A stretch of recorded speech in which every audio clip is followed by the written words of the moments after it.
Welcome, y'all, to Shade in the City.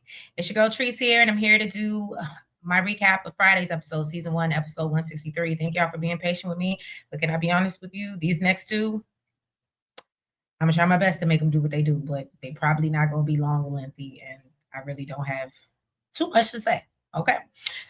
So yeah, y'all, I appreciate you being here if you haven't already. Oh, and out of respect, because I know how bad Monday's episode was, all I'm asking for y'all to do is just go ahead and just hit the like button when I make the video public. Y'all ain't got, I don't expect y'all to sit through. I mean, it's really not long at all, but I don't expect you to sit through because I didn't want to rewatch it. So respectfully, if y'all just do me that favor and hit the like button, come in and come out, I ain't even mad at you, okay? There's no love lost here, all right? But yeah, y'all, so go ahead and do me a favor on this video and hit that like button. And for all our new viewers, if you're not already, please go ahead and subscribe. And I know you're like, oh, damn, she gave an intro like that. I keep it very real over here. I'll let y'all know when it did not give. And sometimes I'm able to pull something out, and sometimes I'm just like, nah, I'm just going to come up here and tell y'all what it was. All right.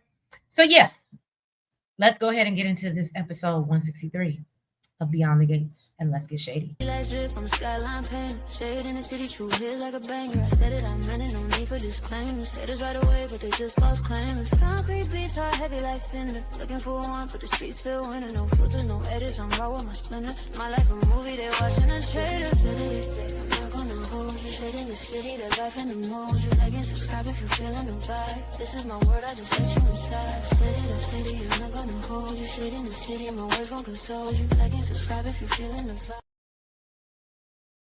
We started off this episode with Haley being on a computer. She's looking at property in St. Barb's. So Bill walks up on her unexpectedly. He was like, what are you doing? And of course, she quickly slams her computer shut. And so Bill's like, okay, that's weird. Like, what you up to?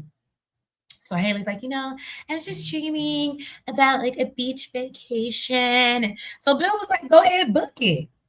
Money ain't a thing. So Haley was like, well, unfortunately, I think it's too late because, everything's booked up. So Bill said, I got plenty money. Girl, go ahead. Just go put an offer in on a house. We can get a whole vacation home. What you worried about? And so they start looking over properties, and she finds something that she likes. And so Bill said, it ain't nothing to a boss, and puts down an offer. I said, okay, Bill. Doing much better than Ted that still can't get up out that hotel, but Now, moving over to Anita's house, Nicole comes over with Laura to help with the planning of the annual Winter Fest. And so Danny's already there when they arrive, and they start throwing out ideas. And Anita says, she wants it to be different this year. And she brings up how she, did this event with Barbara in mind. And she now wants the proceeds to go to musical professionals and support pretty much their mental health initiative. So she asked Nicole to be the speaker, and then Laura brings up how, although that sounds real good, Miss Dupree, with Barbara's name being attached to it, how the hell you gonna keep Leslie out of it? And I said, or from crashing it. And that was a very good point.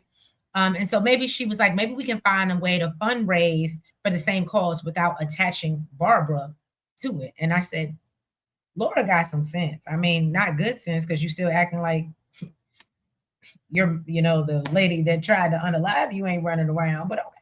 Now we see Kat and Tomas, which I know y'all don't care.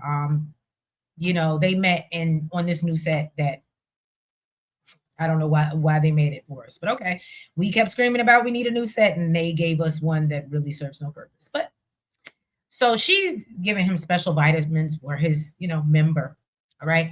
And he thanks her for the thought, but he's like, bitch, that's a little too personal. Okay. And he said, I got this. I'm listening to the doctor, and so he basically said, please let it go and stop harassing me. I'm tired of every time we have a conversation, this is the conversation. And then Chelsea comes over talking about, how's it hanging, Tomas? I said, oh, Chelsea, you bitch. So, of course, Tomas does not find this amazing. Tomas does not find this amusing at all.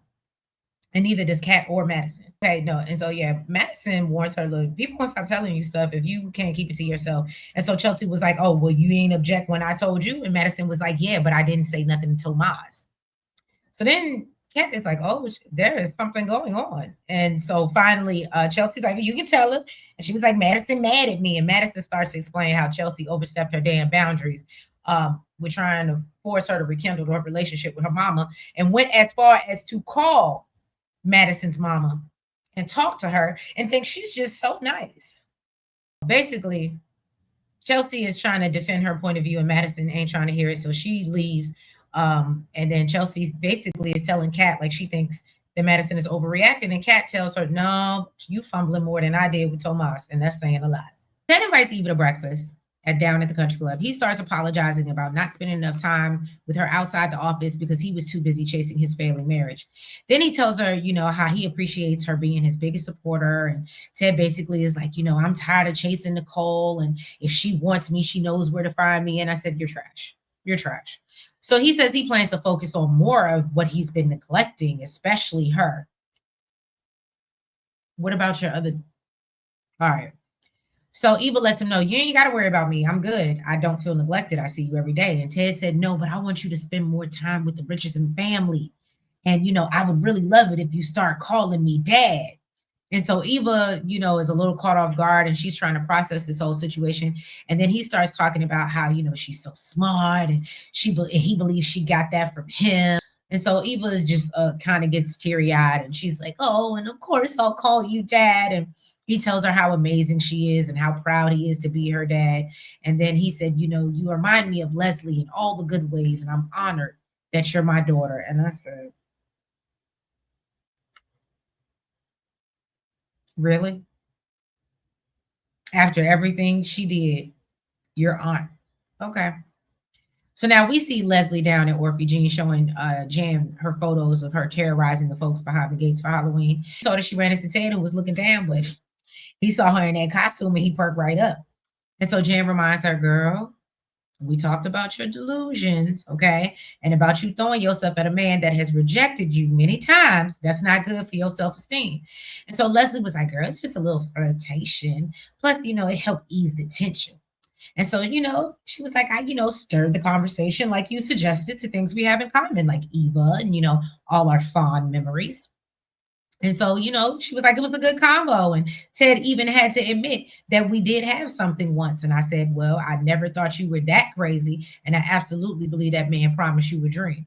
So she excitedly tells Jan that, Ted told me we might even be able to be friends. And so Jan thinks, okay, girl. And so Jan was like, well, maybe it was Eva that helped the situation. Like, she did with me, even though I'm clearly a fool for still sitting over here with you. And so she was like, well, are you willing to settle for a friendship with Ted? And Leslie said, no, I said, I never settle for anything. Okay. So she starts talking about how her and Ted started off as friends and she made it a point to be in his face because she thought he was the kind of man that would never hurt her. And so Jan was like, I just don't understand how you can forgive him. And Leslie claims, I did it for Eva so that she could have her rightful place in the Richardson family.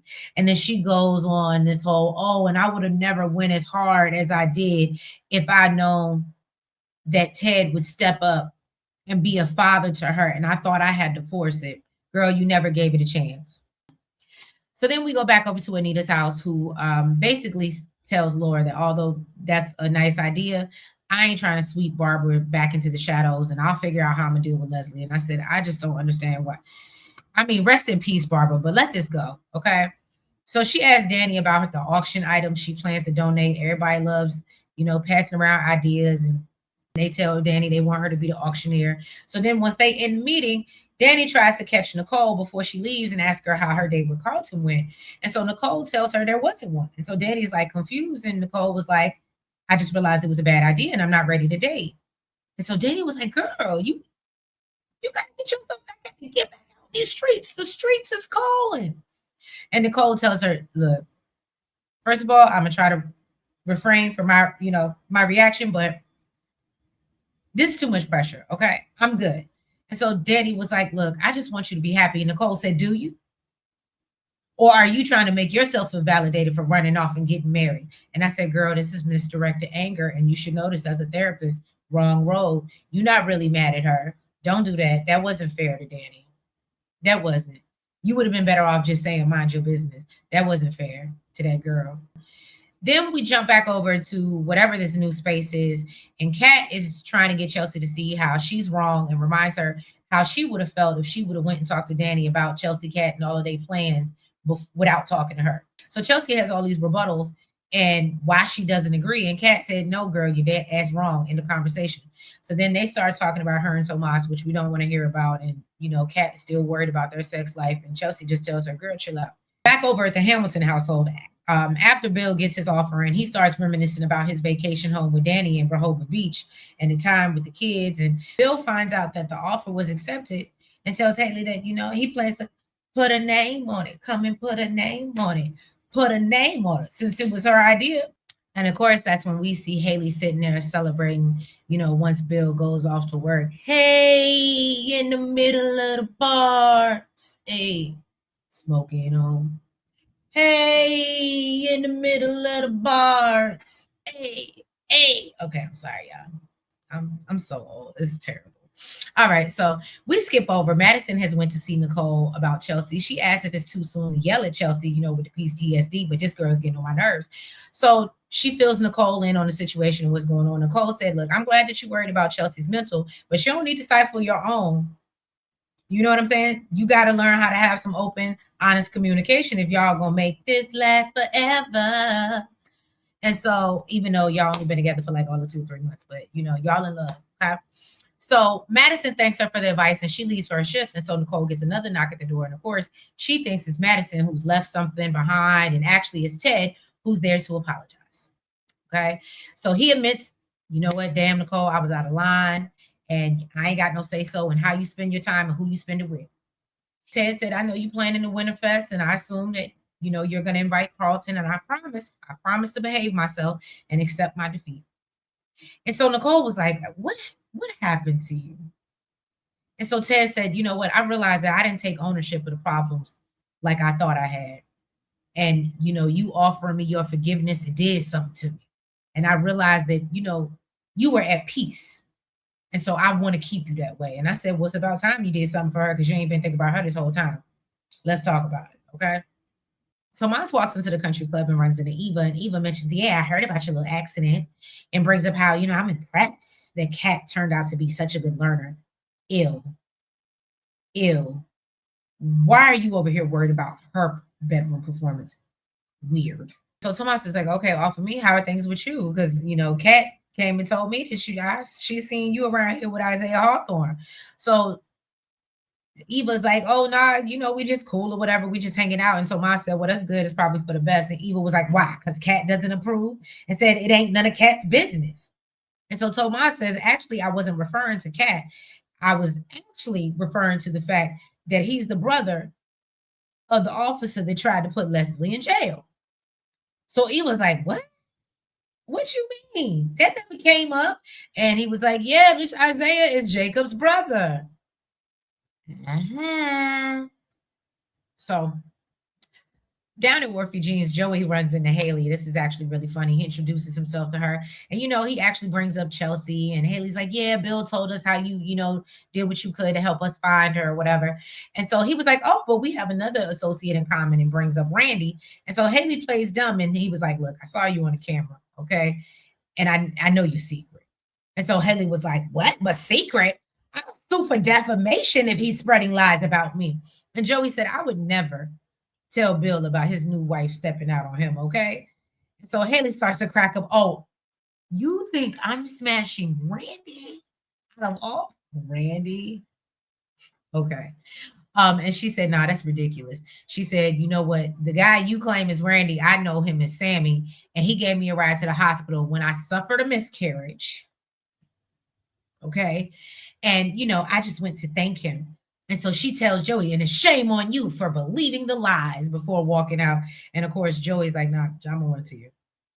So then we see Leslie come by the hospital to see Ted and ask about, his breakfast with Eva. And Ted fills her in on the conversation and how they agreed that she was going to start calling him dad. And then they hug it out. And of course, Nicole walks in on the moment. And I was like, and this is why she does not need to be with you, because she could never trust you as far as she could throw you. And that was episode 163 of Beyond the Gates. It was a little better than 164, but I can't say much better. But if you haven't already, please do me a favor. Go ahead, hit that like button for me. Go ahead and comment, and make sure you subscribe if you like in the vibe. All right. And make sure you hit the notification bell so you're following us on all the platforms. It's the TikTok, the Twitter, the Facebook, the IG, the Blue Sky, and the Lemonade. And I will catch y'all tomorrow for episode 165. I'll holla. Have a good night, y'all. Bye bye.